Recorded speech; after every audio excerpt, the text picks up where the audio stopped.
before I was born, he had plans.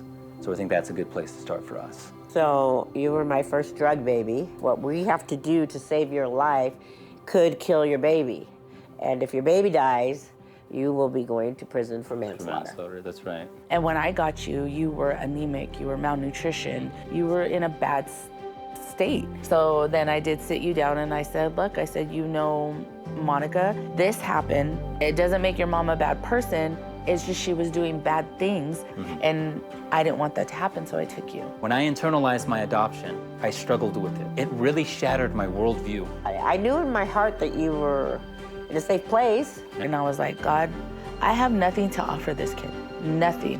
Satan used this moment to try to mold me for the rest of my life. He used this moment to convince me that I couldn't trust anybody, because he knows if he can attack the family, he can make disciples and victims out of the children for generations and generations. When I drove away, I remember I looked in the rearview mirror and I was bawling, and you looked so scared. You reminded me of that little boy that I picked up.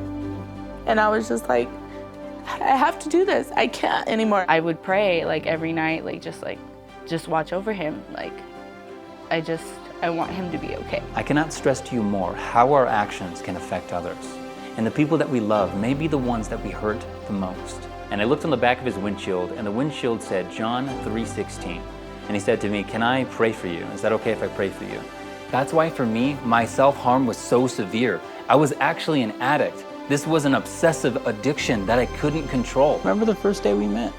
Yes, I do. And I'm 21 and I moved back home. I feel like a failure. I didn't really progress at all. My full intentions were walk in, saying walk out. I had no idea at the time, but my decision to stay was actually going to be the very first steps in me becoming a Christian. Then you moved into the sanctuary, and this is where I really started to connect with what you were talking about. And I found myself coming to a sudden realization that if I was going to continue this walk with God, I would ultimately have to let go of my past life. And honestly, I had a deep-rooted fear that I didn't know how that was going to be possible. And I'm like, what did I do wrong? What can I do? Or what did I need to do? Or why is this happening to me? And why is this happening to my son, this kid that I love?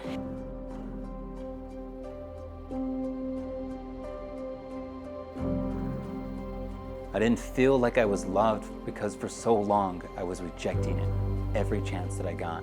These are the moments that the Lord of creation decides to lay new plans, and he works in mighty ways when we are helpless. But for me, it was just a matter of time before I learned what those plans were and how far it would take me and where it would take me.